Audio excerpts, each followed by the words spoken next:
The Taj Mahal, symbol of India, architectural jewel, monument to a grand passion. The Taj Mahal was built in the 17th century by Shah Jahan, king of the world, ruler of India's mighty Mughal empire.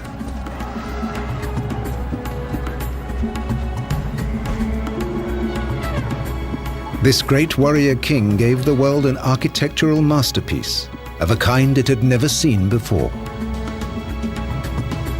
This is how it came to be made.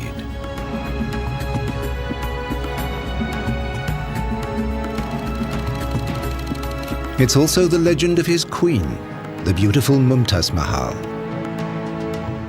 and of their love, too perfect to survive. The chosen one of the palace will have her final resting place in the world's most beautiful building.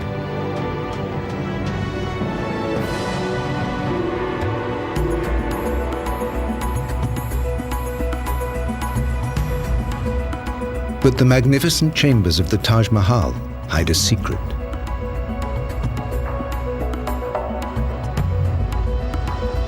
And Shah Jahan will pay a terrible price to complete his life's work at a turning point in India's history.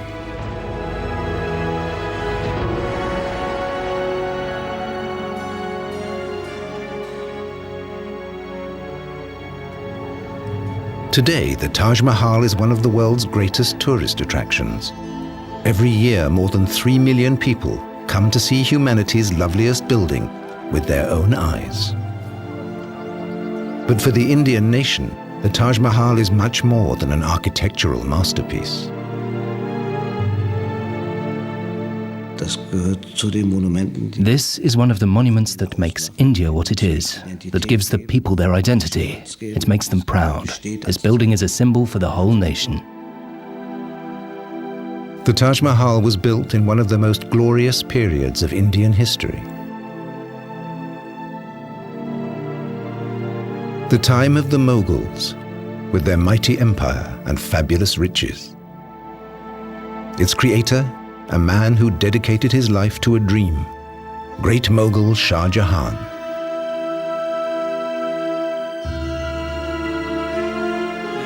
The building that emerged from his plans perfectly combines grace and scale, power and beauty.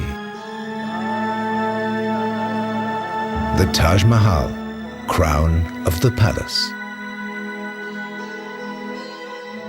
The inner sanctum of the Taj is a tomb for Taj Mahal, the love of Shah Jahan's life. In her memory, the great Mughal created this eternal love poem in stone. The building of the Taj commenced in 1632. An army of elephants began dragging construction materials to the Mughal capital.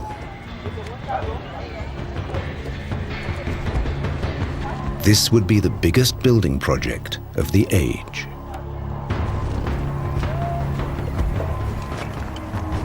In a few short years, the shell of the Taj Mahal was complete,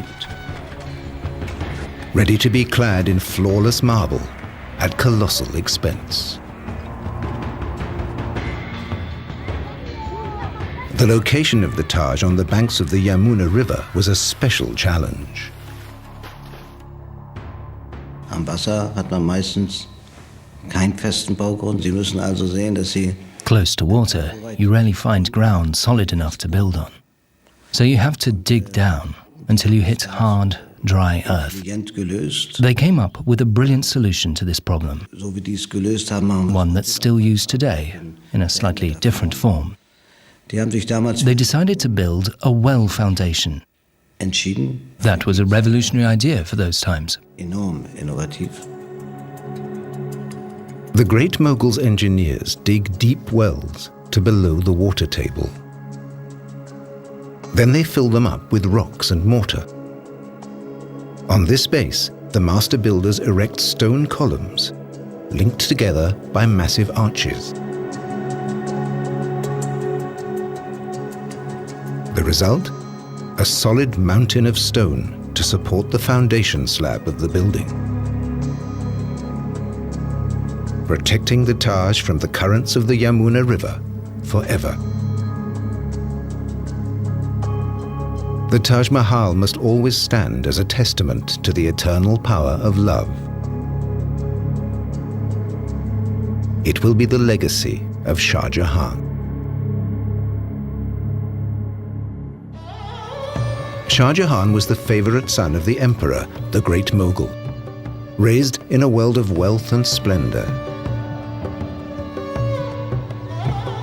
In the year 1607, he's granted a rare honor. On his lunar birthday, he's weighed in gold and precious stones. That doesn't mean he's been chosen to become the new Great Mughal.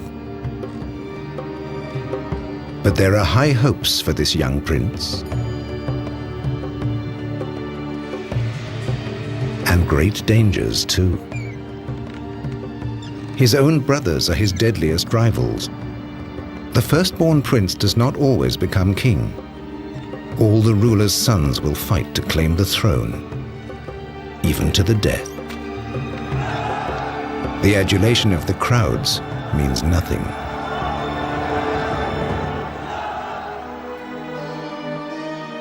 The court chronicles will be our guide to Shah Jahan's life, to its triumphs and disasters.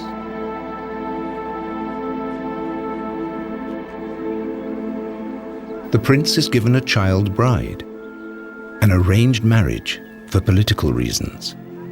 It could have been an empty contract. But this love will last for eternity.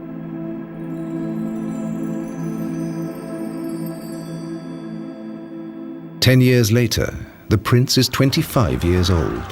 His star shines brighter than ever. He has fought the enemies of the emperor, winning victory after victory. As a reward, his father gives him the title Shah Jahan, King of the World. The capital of the Mughal Empire is the great city of Agra in northern India, the location of the giant Red Fort. The center of imperial power and one of India's mightiest strongholds. The ruling Mughals and their families live in magnificent palaces inside the fort. Here, the women of his harem see to Shah Jahan's every whim. But his favorite, by far, is his childhood love, Mumtaz Mahal. Shah Jahan calls her the chosen one of the palace. From the chronicles, we know this royal couple were especially close for those times. The impression which one gathers is that there is a strong personal element of personal love. There is a bit of romance. It is usually said that the concept of love is a very European concept, because in the Eastern world you have the emotion of love which is impersonal. Love for deities, love for idols, love for father, love for institutions, love for religion, spiritual love, but not romantic love. But Shah Jahan's memorial to Mumtaz Mahal is the world's most exquisite symbol of romantic love. Every day, countless visitors are enthralled by the Taj Mahal, partly because its Mughal architects used some remarkable optical tricks. The first view of the monument is framed by the main gate. As the visitor moves closer, the Taj Mahal seems to get smaller.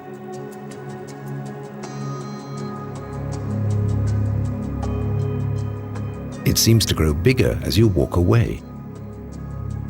The guides here say, when you leave, you take the Taj with you in your heart.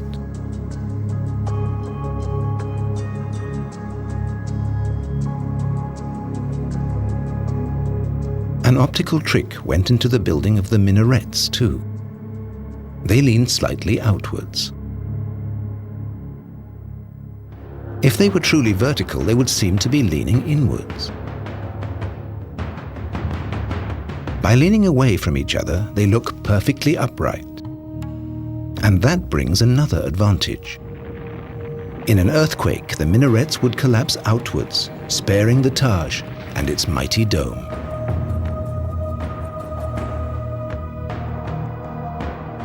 The dome is the crowning glory of the Taj Mahal, the element that makes it so timeless and graceful.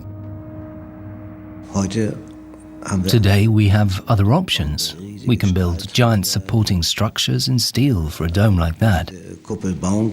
We have other materials. They had to solve all their problems in stone. So they laid stone on stone and built up the dome in rings. The dome rises layer by layer. The mortar between the stones gives it stability. The result is self-supporting, with no reinforcing struts or columns. The weight of the dome is transferred directly downwards to the mass of masonry below.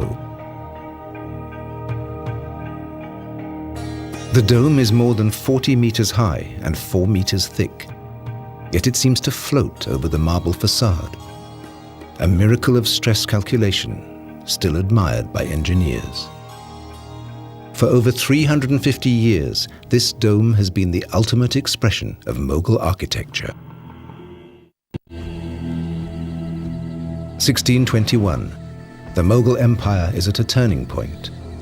The Emperor, Shah Jahan's father, is desperately ill. His sons are gathering in the shadow of the throne, ready to fill the vacuum of power.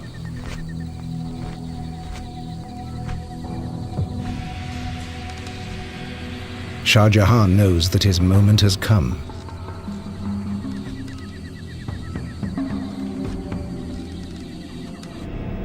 Nothing will stop him in his lust for absolute power.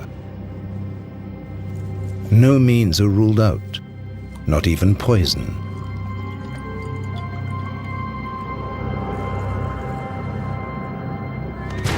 When the great Mughal finally dies, Shah Jahan has his rivals eliminated.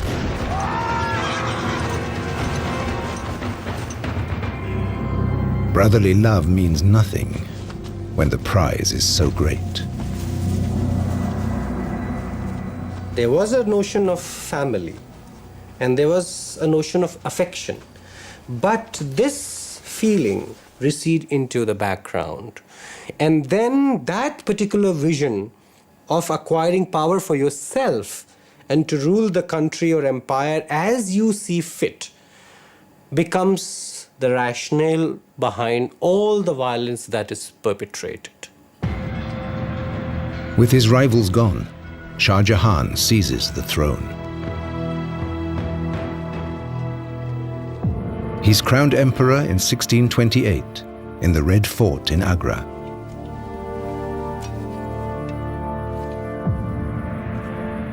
Shah Jahan soon proves himself a wise and moderate ruler. He guides the empire to even greater prosperity.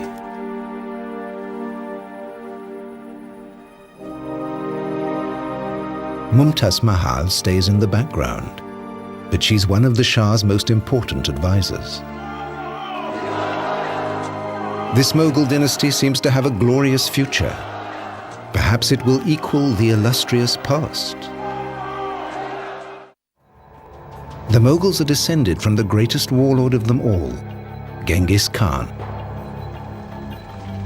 Their distant ancestors were fierce warriors of the Asian steppes, the Mongols.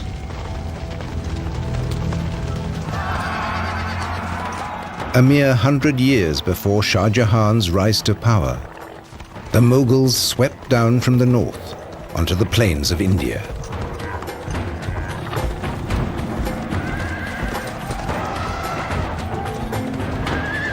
Their cannons crushed one Indian city after another.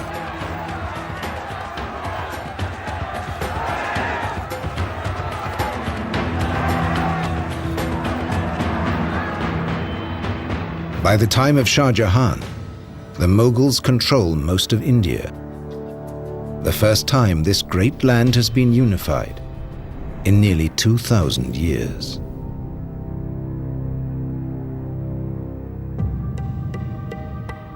The Mughal rulers bring their faith with them, Islam. After Hinduism, Islam soon becomes India's second religion.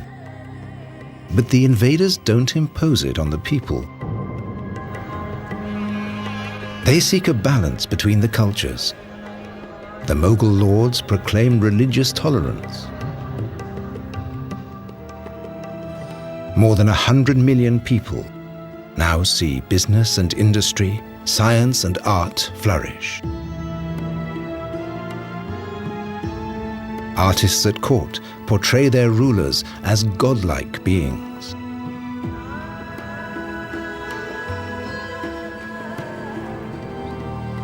There are no limits to the great Mughals' power.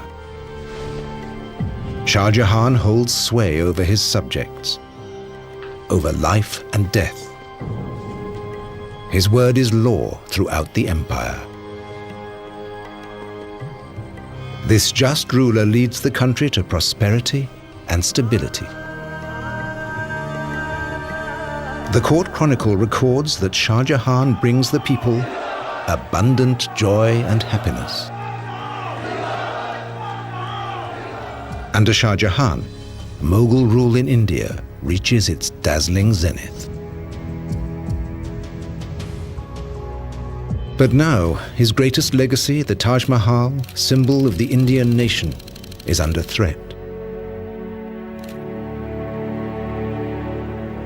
This has been a high-security zone since 2006. After bomb threats from terrorists and religious fundamentalists, it's guarded round the clock.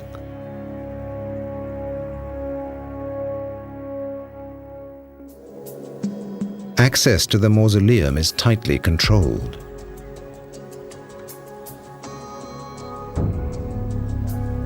Filming of the magnificent interior is forbidden. No one knows how long the Taj will need this kind of protection.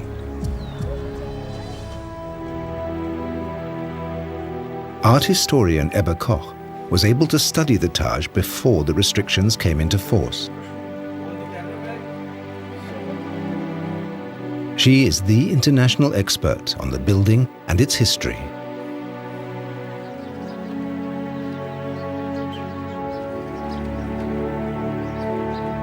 She has also decoded the religious symbolism of the monument.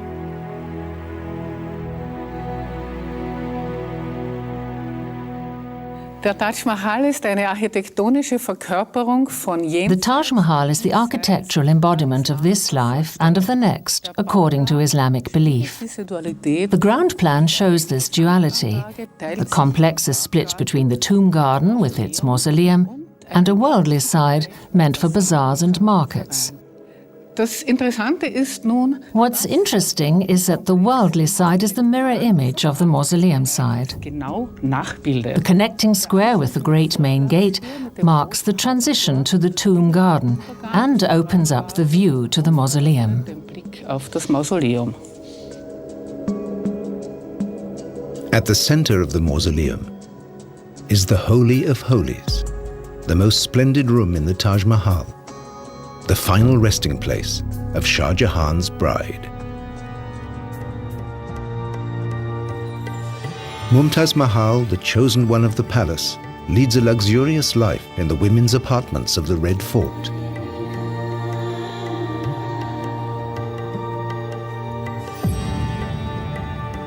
Poets admire her grace and charm. Even the moon, they say, hides from her beauty in shame. The First Lady of the Empire is fabulously wealthy. She has huge resources. She was the highest recipient of money in the entire harem, being the chief queen or the most beloved queen of the emperor, because payments in the harem were graded. We have very interesting accounts of graded payments from a very huge amount to a very small amount. And on top of this, there were gifts, very, very exquisite, expensive gifts on various occasions. The riches of the Mughal dynasty are legendary. Both men and women wear jewelry. For the men, it's a sign of nobility. And they give precious jewels to their favorites in the harem.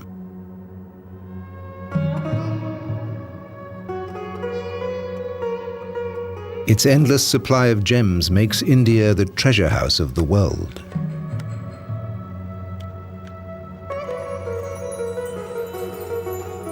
In the Mughal Empire, the Indian art of jewelry reaches its peak. Precious stones decorate statues, furniture, weapons, and fabrics. Even today, works by Mughal craftsmen command the highest prices.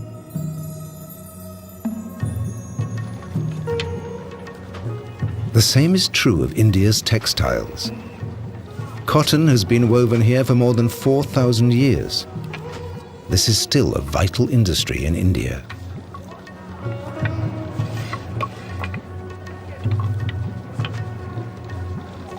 Under the Mughals, India became the world's leading exporter of precious fabrics.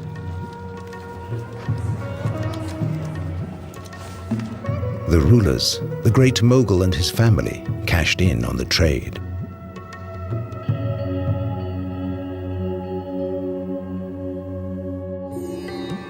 Shah Jahan has a special duty to his dynasty: to produce heirs. His wives in the harem bear him children.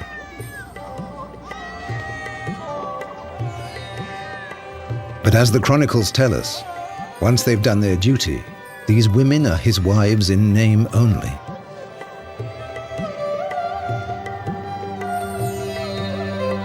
Shah Jahan's harem may once have been a love nest. Soon it comes to resemble a nursery. The harem is not an informal, entirely informal space. It's a space with a certain protocol. It is a space with a certain hierarchy. It is a space with a whole set of rules and regulations. With the empire at peace, there's plenty of leisure time to fill.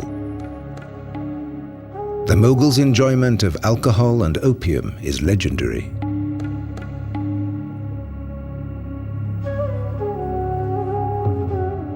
Shah Jahan and Mumtaz Mahal are together every possible moment, as the chronicles record.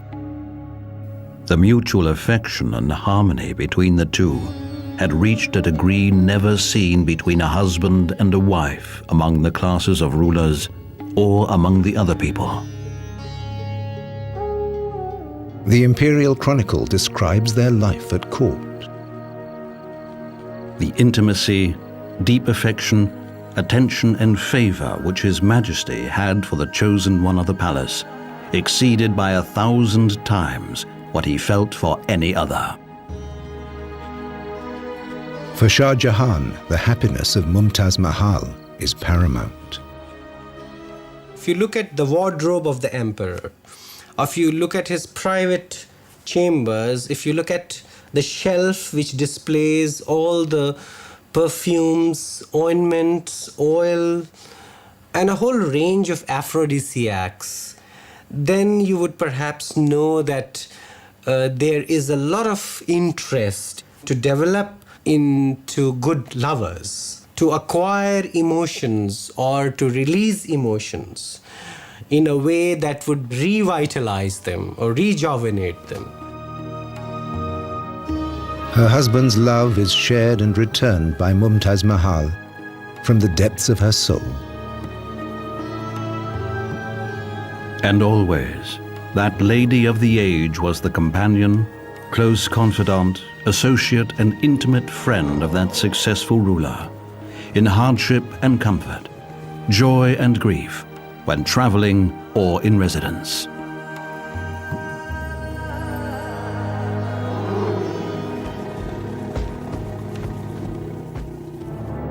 Fortune smiles on the king of the world. But not for long.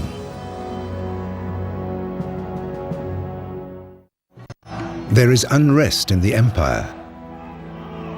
In 1629, reports reach Agra of another uprising. A distant province has rebelled against the empire again. This means war. Shah Jahan mobilizes his army. He will crush opposition with brute force.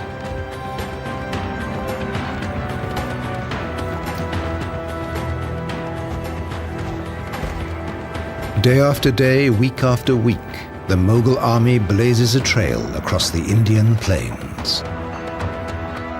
Nearly 2 years of forced marches follow for Shah Jahan's soldiers. But nothing will tear Mumtaz Mahal from her husband's side.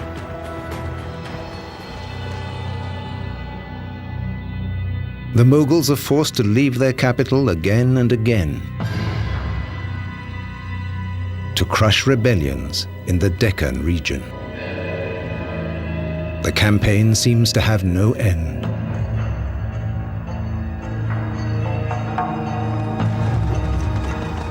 The great Mughal still puts his faith in his cannons, the latest superweapons imported from the Turkish Empire. His soldiers haul them over mountains and across the roughest terrain, shattering city walls, wiping out the rebels.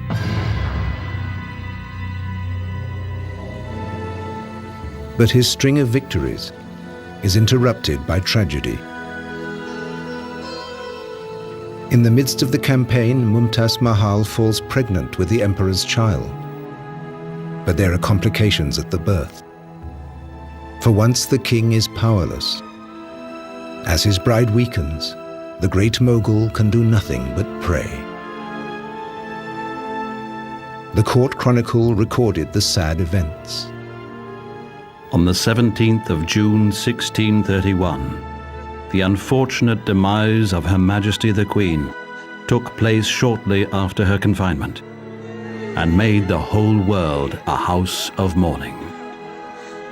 Mumtaz Mahal dies after the birth of her 14th child. Shah Jahan's world has come to an end. They say the emperor fasted for 8 days, locked in his chambers. For 2 years he heard no music, wore no jewelry or perfume.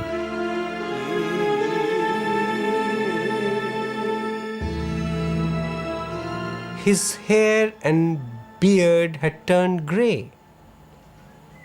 He looked older, much, much older than what he looked when he went into confinement or statutory mourning.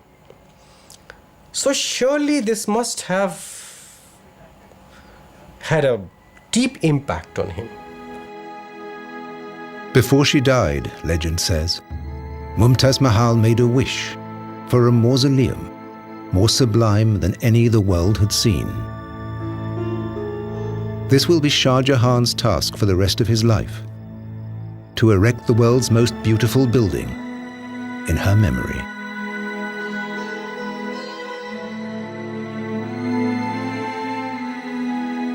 The Taj Mahal stands in a long tradition of fabulous memorials in India.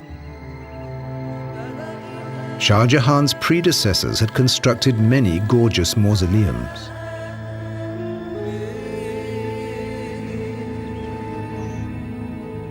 The Taj Mahal combines the very best elements of the memorials to Shah Jahan's forefathers.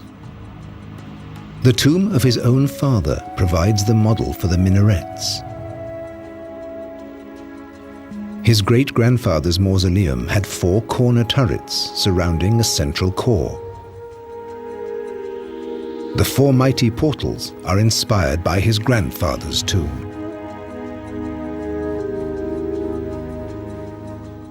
And Shah Jahan took the form of the Great Dome from the memorial to a famous ancestor. Different models, united in perfect harmony. No other mausoleum may come close to the Taj Mahal in scale, beauty, and grace. This monument must be nothing less than a paradise here on earth.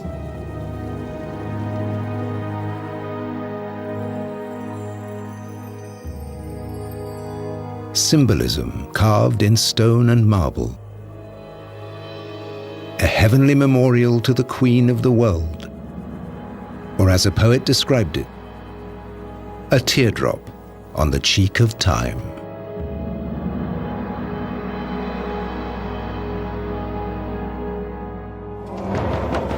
In 1632, just 6 months after Mumtaz Mahal's death, work begins on the Taj Mahal. It will be the greatest building project of the age. Some say that over 20,000 workers slaved on the building. A court chronicler captures the scene. And from all sides of the imperial territories were assembled troop after troop of skilled men, stonecutters, inlayers, and those who do carving in relief, each one an expert in his craft, who began work together with the other laborers. Millions of bricks are baked on the spot for the shell of the building. The Taj rises at record speed. But progress comes at a price.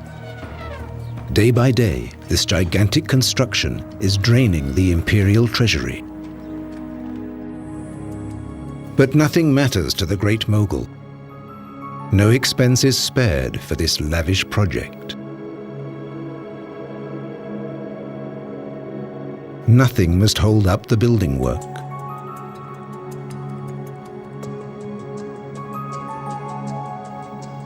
Even if the people suffer terribly for the emperor's devotion. Shah Jahan created an artificial famine when he diverted the supply of grain towards Agra, when it was meant for a different place. The regular supply of grain was diverted to feed a huge population of artisans, craftsmen, laborers, merchants, officials, servants. Such monuments cannot be built by a few individuals.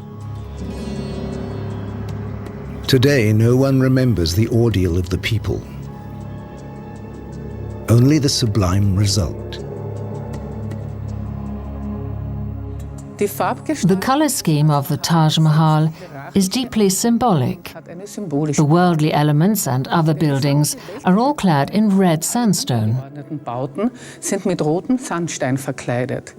White is reserved for the mausoleum. This is to be a building of enlightenment, an earthly representation of the heavenly house where Mumtaz Mahal will live for eternity.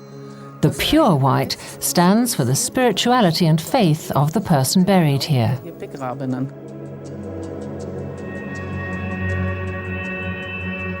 The white marble for the Taj Mahal comes from quarries at Makrana in Rajasthan, still in use today.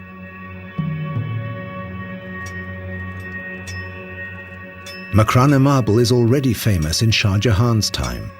Hard yet easy to work, it's prized for its fine detail and high polish. The great mogul has reserved Makrana marble for imperial buildings.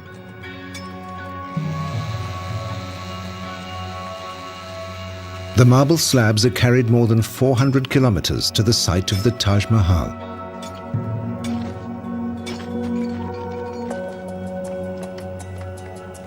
Construction consumes colossal amounts of this fabulous stone. With the skeleton of the building complete, the bricks disappear forever beneath the pure white facade.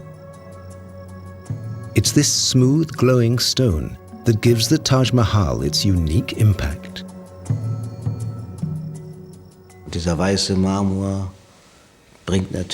Of course, it's this white marble that gives it its beauty, its lightness, that sense of floating. These are means of expression available to an architect, just as words are used by a poet. Right beside the marble edifice, the gardens begin.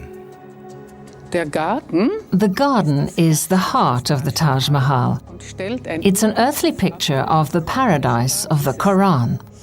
die Grundfläche Two paths divide the terrain into 4 squares. geteilt und die Kanäle The channels along the paths represent the rivers of paradise in the Quran. wie sie der Koran Where the channels meet, there's a pool. Gartens münden die This is symbolic of the celestial pool where the faithful quench their thirst when they arrive in paradise. Durst stillen, wenn sie ins Paradies einziehen. True to Mughal tradition, the mausoleum and garden form an indivisible unity. And the interior of the mausoleum itself is modelled after the 8 paradises of the Quran. 8 chambers surround the central space beneath the dome. Mumtaz Mahal's coffin lies here. Before long, it attracted pilgrims from far and wide. Even today, the graves of deeply pious Muslims attract thousands of pilgrims. The flowers on the graves recall the Prophet Muhammad. As he ascended into heaven, each drop of perspiration turned into a rose. The faithful pray to the departed, asking for their divine intervention. Indian Muslims are drawn to the sumptuous memorials of the Mughal rulers in the same way.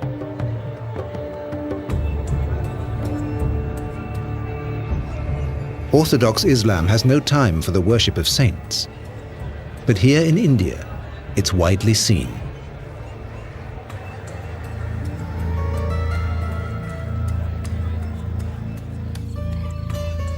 The Mughals brought Islam to the subcontinent, but they didn't interpret the Quran rigidly.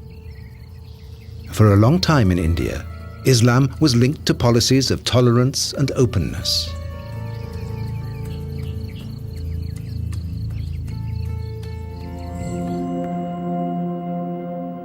Under Shah Jahan, that tolerance and openness reaches far beyond India's borders.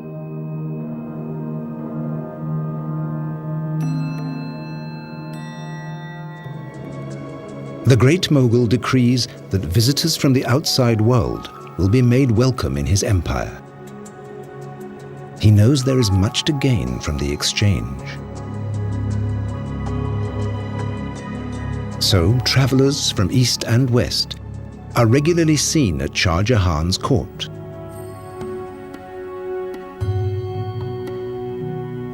Europeans can easily be spotted by their exotic headgear. Both sides benefit from this transcontinental contact. The Europeans are drawn by the precious fabrics, spices, and gemstones. European merchants pay with silver and bring new ideas to the Mughal Empire.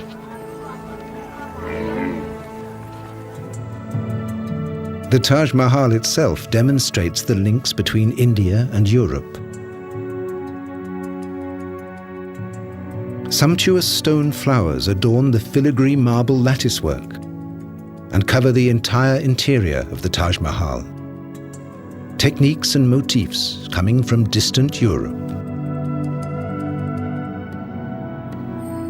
These mosaics of semi-precious stones are called pietra dura.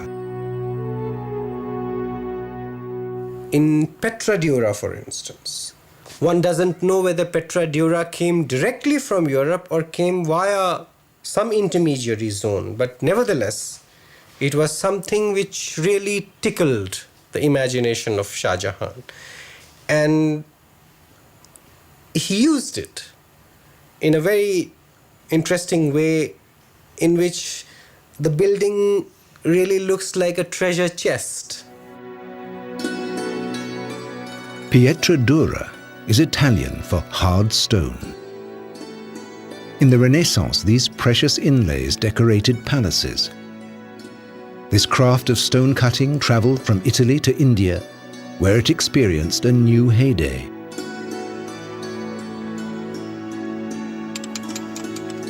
In the Pietra Dura workshops of India, the techniques haven't changed in hundreds of years. Many families have been doing this for 17 or 18 generations.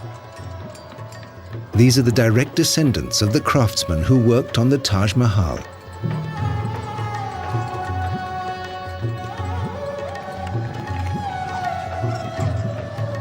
Pietra Dura is a tough craft to master.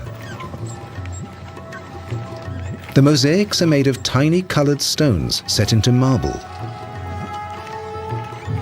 A craftsman cuts hundreds of stones for a single mosaic, each shaped and positioned with perfect precision. He needs just as much skill to carve the flower shapes into the marble, creating the setting for the precious stones.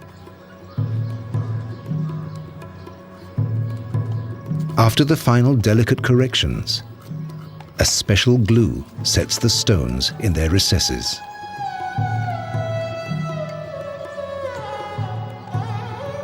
Painting in stone is one of the glories of Indian craftsmanship. But no chronicles record the names of the artists who decorated the Taj Mahal. One thing we tend to forget is the hard labor, sweat, suffering of artisans and ordinary craftsmen. Nobody knows anything about them. So the monument is a testimony as much to their existence and the skill which they possessed as it is of Shah Jahan's aesthetic embellishment. Through their work, the men who made the Taj Mahal live on.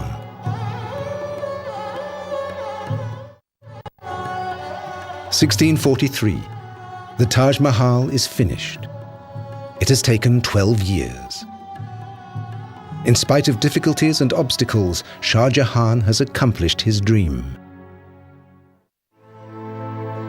The chosen one of the palace rests in a shrine worthy of her name.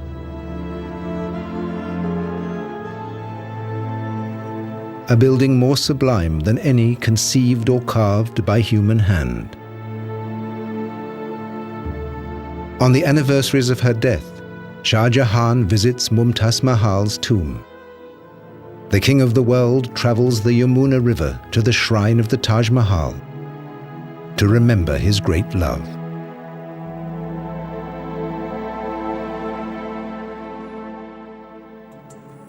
The Taj Mahal conceals a final mystery. The coffin seen in the mausoleum is only a cenotaph, an empty monument.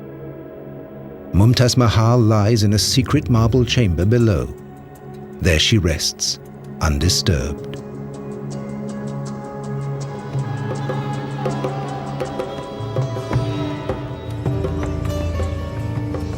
After finishing the Taj Mahal, Shah Jahan rules these lands for 20 more years.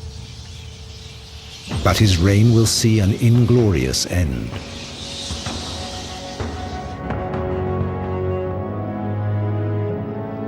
His costly projects and extravagant lifestyle have brought the empire to the edge of ruin.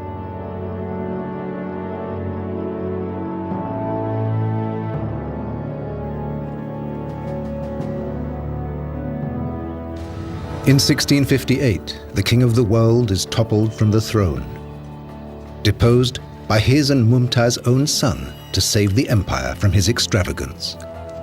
Shah Jahan, absolute ruler, great mogul for 30 years, is a prisoner.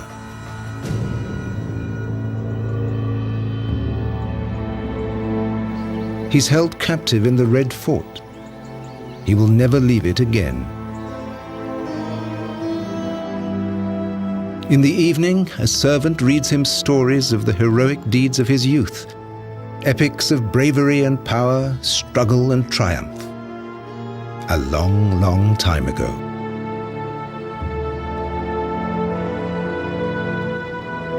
In Shah Jahan's decades of intelligent rule, the Mughal Empire reached its peak.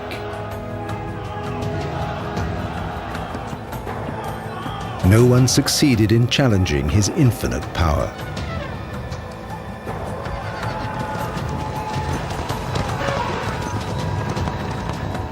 But the mightiest have furthest to fall.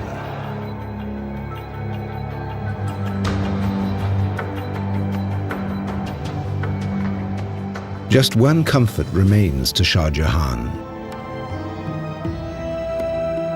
In the distance, from his prison window, he can see the gleaming monument of his beloved. He cannot forget his passion for the chosen one of the palace. Their happiness was mortal. Their love was for eternity.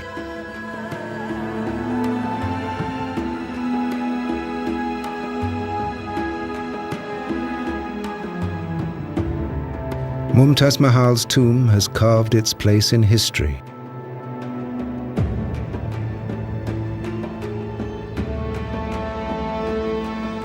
Shah Jahan will also find his last resting place here.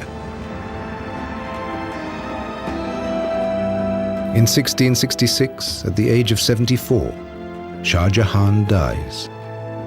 His chronicle ends with the words, "The king of the world has died." The body was taken by river to the magnificent tomb of the late Queen Mumtaz Mahal. Shah Jahan is reunited with his chosen one of the palace. Their legacy will make them immortal.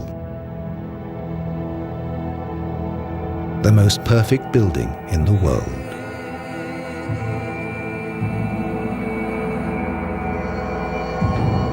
Don't miss Treasure Hunters Day from 9 a.m. till 8 p.m. tomorrow. Next on National Geographic Channel, Explorer 125 looks at new evidence from an Alcatraz breakout.